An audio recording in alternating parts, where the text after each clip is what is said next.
Carlos Nelson with Cascade Media Group, and tonight we're on our political channel. We have another young lady running for office here, an educator. Who do we have here? So my name is Monica Curls, and I am running for Kansas City Public Schools Subdistrict 4 to be on the school board of directors. Tell our audience a little bit about yourself. Audience, I go back with Mr. Curls, as I call him. He was a lightweight real estate baron here when I first came from New York in '78. And I knew his son, Phil Curls, Senator Curls, and had full disclosure when I do these interviews with that are running. I've never met Monica per se, but I have a long affiliation with their family. But that's me personal. That's not Cascade Media, and I thought I should let the audience know that. So what I'd like for you to do, because I'm gonna be learning from this interview just like my audience, tell our audience a little bit about who you are and go back to the schools you went to and all of that, if you will. Okay. So, like I said, my name is Monica Curls. I'm the only daughter of Phil Curls, who you mentioned before, and my mother, Melba Curls. Granddaughter of Fred Curls, who was the real estate mogul you mentioned before. So born and raised here in Kansas City on the east side. My mother still lives in the house that I grew up in for most of my life. And we very much are an entrenched political family in the east side of Kansas City. My father served in the state legislature. He was first elected to the state House of Representatives in '72, and he was elected to the state Senate in '83, and he served there until '96, so 26 years, '98. So 26 years of his career was spent in the Missouri legislature, and then he retired in '98, and then my mom ran in '99, and so she served 7 years in the legislature, and then went on to serve 8 years in the Kansas City City Council. My cousin Shalon Kiki Curls also served as a state representative and a state senator. So we were a common name to be heard in the Missouri state legislature. There was only one legislative session for almost 40-year period that didn't have someone with the last name of Curls serving. So public service and elected office is very much part of my upbringing. Like I mentioned, it was very much the family business. Fred Curls was one of the founders of Freedom Incorporated, which is a very prominent Black political organization here in the Kansas City area. Very successful, one of the most successful organizations as far as electing African Americans to public office in the country. And so that is also very much part of my heritage. But like I said, born and raised here in Kansas City. I've actually only attended Catholic schools because we were raised Catholic, and you were supposed to go to Catholic schools. So from preschool on up and through my master's degrees have all been in Catholic schools. So went to what used to be St. Joseph's down on 15th in Paseo. Then was briefly at St. Peter's, and then graduated from high school from St. Teresa's Academy. Went on to get my bachelor's degree from Georgetown University in Washington, D.C., where I have a bachelor's of science in foreign service. And then a few years later, got 2 master's degrees, one in management with an emphasis in project management, and the other in organizational development psychology from Avila University here in South Kansas City. So education was always something that was very important in our household. Was something that was definitely emphasized. It wasn't a matter of if you're going to school, college is like, okay, which college are you going to go to? So education, I recognize the importance of education, and I've been able to experience how having a high quality education can improve your outcomes. And I think that that's something that is a right of every child within our community, that they should all have that opportunity to have a high quality education. And I recognize that public school systems are the most efficient way to deliver that high quality education. So that's why I'm running for the school board, to make sure that, now that they've reached full accreditation, that they can continue on that positive trajectory and continue to provide and allow more opportunities for high quality education for the students in our community. Boy, that was a mouthful. Hey, You hey, asked, you asked, there's a lot to yeah, say. hold it. But Monica, let me say this. It was like it was Daryl that I had interviewed, Mm-hmm. because y'all have not, in my mind, y'all ain't been in the limelight like the other curls. Mm-hmm. And I had no idea about your education and your skill set. That just blew me damn away. Yeah, I mean, if you ask other politicians, I've definitely been there, but very much behind the scenes. Growing up, I saw that politics was a very thankless job. No matter what someone does, whatever policy they pass, whatever achievements they're able to make in that position, it's never enough. There's always someone who's not satisfied. Always, when even if Jesus were to come and bring out some wonderful policy, somebody's not going to be satisfied. So that's what I grew up seeing. So I never saw myself as a politician. I've helped run lots of campaigns. I ran both of my mom's city council races. I've worked on other issue campaigns, worked for the Missouri Democratic Party on some of the national elections. Have worked with just friends. I have a lot of friends in politics. Obviously, when you grow up in politics, a lot of your friends are also politicians. So I've worked on their campaigns. So I've very much been there, just not in the forefront. But I think, I was really compelled to, this position. It's a write-in campaign because there was a gentleman who had originally filed to run, but it turns out he was looking at the wrong map. He looked at the pre-census map, so he technically didn't live in the district anymore. And so I was approached by a few of my friends to saying that they were kind of in this predicament where there was no one running for this seat, and would I consider it? And so, that's what really got me starting to look at, did this make sense for me to be the one in this role? And, I had the good fortune of getting to hear Dr. Collier, the current interim superintendent for the school district, speak at an event.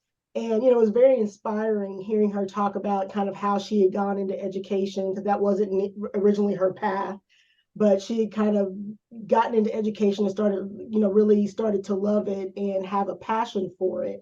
And so after the speech, I went up and talked to her, and I asked her, I told her I was considering running for school board. I asked her, how can a school board member best benefit the district? And she said, through advocacy. This was just after, they kind of gone through some of the challenges with Blueprint 2030, when they had started having that education, started having those conversations around potentially closing schools, and had an opportunity to really get some community feedback. And I think that she learned a lot from that process, but she was like, this isn't, this politics and advocacy isn't my strength. And I had to kind of laugh to myself. I was like, okay, yeah, but it's kind of mine. This is very much what I've been doing all my life. And I can only say that, all these other experiences have helped to prepare me for this time when I'm willing to step up front and be the elected official. And so, that's what really compelled me to run for this position. Hey, let me tell you this. I know Phil would be super proud. See, your generation is different. James Watts brought me into the fold, and Watts worked for Phil when he was a state rep down in Jeff City in college, and I'm saying since '78, and the organization was different then. The challenges were different then. Absolutely. The community was different then. And I really haven't kept up with, the last thing I kept up with was your mom. when she was city council and when she was leaving. But Phil and uh, don't you got two brothers? I have three. Three, right? All right. You probably knew Michael and Philip. Yeah, Those are my right. older But they brothers. that Yeah. was a long. They were little kids, but I'm saying, uh, I'm proud of you. And I've been a critic of freedom. I've been a critic of one or two curls. So don't get it twisted. But you, uh, no idea of your credentials, no idea of Daryl's credentials, and we talked off camera. I wouldn't even been saying some of that stuff I was saying to you had I known you had those credentials like you do and that experience Yeah. and being awoke. Yeah. So, with that being said, what would you want to say to your audience? Why, in addition, why they need to get you on that school board? Well, as I mentioned before, the school district has finally earned full accreditation, which was a 20 plus year process. And so we're on the right trajectory. And, this is the time when you do need strong leadership and strong people who can work with the community and really focus on how do we continue with that community engagement. I think that's been a challenge of the district of understanding how they can engage the community in meaningful ways so that as they're making decisions, it's not just sending out some anonymous, survey about how do you feel about the district. It's really about how do you engage them in meaningful ways, continuously engage them in meaningful ways. And, I think that that's something with all the different elected people that I know and have worked with, that's been the way that they've been most effective as well, is that they've found ways to engage the community and stay engaged with the community. So I think that's something that's an experience and knowledge I want to bring to the district. I think we also have one of the challenges of the district is going to be that we're going to have to present a bond issue that would allow the district to collect more funds for that could be used towards the district, towards the upkeep of buildings, potentially opening new schools. And this is really important because most of our schools are, most of the physical buildings are just dilapidated and they're just older.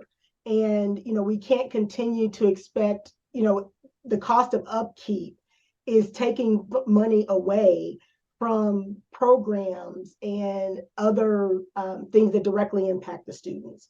And so how do we as a district start to make those tough choices about where money is best spent?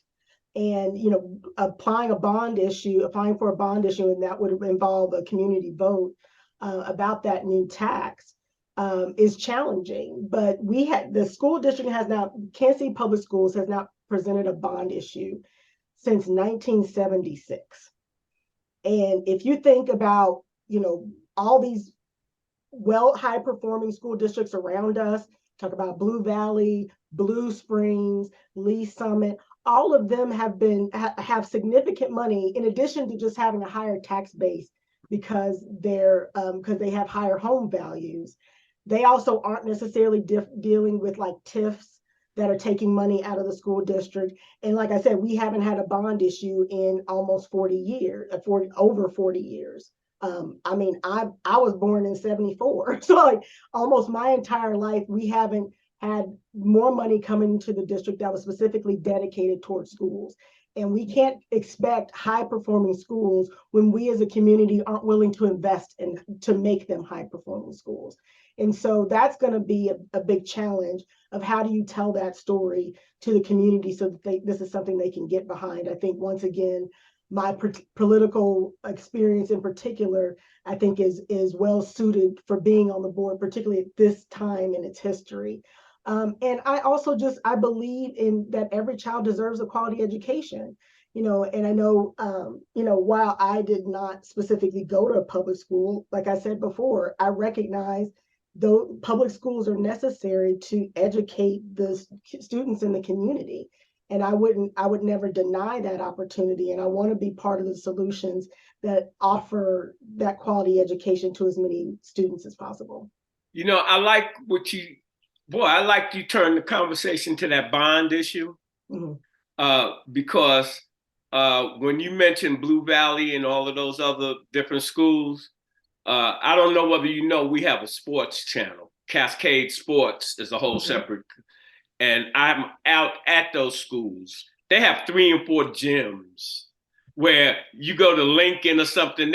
The cheerleading, everybody's got to use that one little tiny gym, and they have tremendous stadiums and all the accoutrements to help educate the kids in a wholesome manner.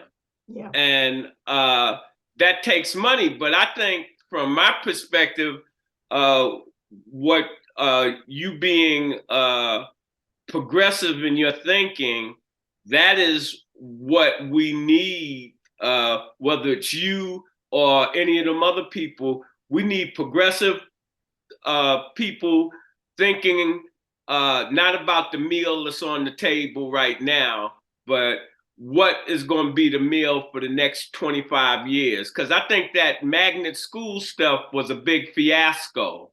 And all that money that went into that, our community really didn't benefit. Yeah. And unfortunately, that's what's it's left us with, like a lot of people came out in support of Central. And that was, when it was first built, it was this, state-of-the-art building with all these amenities and allowed for expanded programming that, of course, we want our students, our children to be able to benefit from. But, once that desegregation money was gone, this district was trying to maintain, these buildings and these programs that it just didn't have the funding for, and never got another source of funding to allow that to be maintained. And so, so those are the reasons why, I can understand why Central was initially on the chopping block, because it's just a huge building meant for 1,200 students that's currently serving, I think, less than 400. That was my next question. I'm the cutoff king, Monica, if you haven't. Okay. All right. Because I was having some discussion earlier today about Genesis. Mm-hmm. My boy, I shouldn't be, but my feeling is that charter schools are Trojan horses in our community, because everything is shrinking, and when you think that your kid can get a better education at this charter school per se, that's taking resources from your public school. And I'm saying it's a complicated issue. Mm-hmm. It's like the conversation I was having about Genesis. They want to close Genesis. And I said, I think charter schools are Trojan horses, but Genesis is for alternative kids. Yeah. You got to spend more resources to bring them up. And I'm going to be looking at who their sponsors were, because I just learned how all of that worked today. The universities, what have you. And I was asking the person why was they pulling the funding, and they said because the test scores and what have you. I'm like, what do you expect? I came from that type of environment. I had shop, and gym. And I thought people were born smart. Mm-hmm. Until you get around real educators. And to close that, where those kids go? Yeah. And so I wanted to ask you, what's your feeling on that? So, at this point in Kansas City, we have a school choice environment. We already have all these charters, so the discussion can't be, okay, we need to close all the charters so that all that money comes back to the district. That's not a workable solution. So I think another thing that I would bring to the table is that the district needs to not work with charters, but recognize at the end of the day, our focus needs to be on children and how we best serve the children. The challenge with the charter schools is that a lot of them are, when they talk about test scores, to a certain extent, if they're held to the same standard as the public schools, they are not all of them are properly serving our students. They do have not lower test scores, but some of their test scores are as low as the district. And so a lot of people hold these charter schools up as this, okay, well, this is the perfect solution. We haven't seen that it's been the perfect solution. So what do we need to do? So at the end of the day, our students are being educated. Like, that's our goal. And so I hate that Genesis is closing. As a district, we don't really have any say. I mean, because that's part of the charter model. We don't have any say how they operate or what they do. And so, unfortunately, as a school board member, we don't have any say about what their sponsor decides as it relates to whether or not they're going to continue to support. All right, I'm gonna cut off King again. Last question before we get off the air, okay, girl, is how well do you think your skill set is in building a coalition? So I think that's probably one of my biggest strengths. I'm used both from a political standpoint and just from my work history. I am very much about how do we bring people to the table? How do we make sure they all have a seat at the table? And making, one of the things I'm working on my mail piece right now, and was talking about how, I'm very passionate about diversity, equity, inclusion, and belonging, which is all about how do we bring more people to the table. And so that's things that you would definitely see throughout my employment history, in that I've worked with varying groups and been able to work with them successfully. I've worked in international environments, I've worked overseas. And once again, then you're bringing in people from completely different backgrounds, completely different experiences, and trying to figure out how do we all move together as one cohesive unit. So that's definitely something, and it'd be different political perspectives, different religious perspectives. And that's something I have a lot of history doing, and would continue to bring that skill set to the school board as well. Well, how about telling our audience how they can get in touch with you and how they can get some ching to your campaign, okay, if they like what you had to say?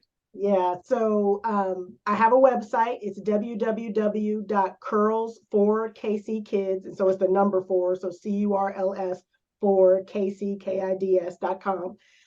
You can find out more about me, about the campaign, and there's also a donate button. So if you have been inspired by anything you've heard, you can definitely donate to my campaign as well. There's also a contact button if you want to ask me some questions of things maybe that I didn't cover here. You can put in your contact information, and that's sent to my email address directly. Make sure you vote on April 4th, whether you're in the 4th sub-district of KCPS or in any district within Kansas City. There's an election happening Tuesday, April 4th, and there are a lot of good candidates out there who need your vote. So please make sure to go out and vote. All right. Again, our Still Jim Watts closing. It was a plum-pleasing pleasure to have you on the show. I'd be like, Watts, cut it out. But we'll close as we always close. In all seriousness, people, when you invest in your community, you're really just investing in yourself. Good night. The program is brought to you by the Kansas City Business Association.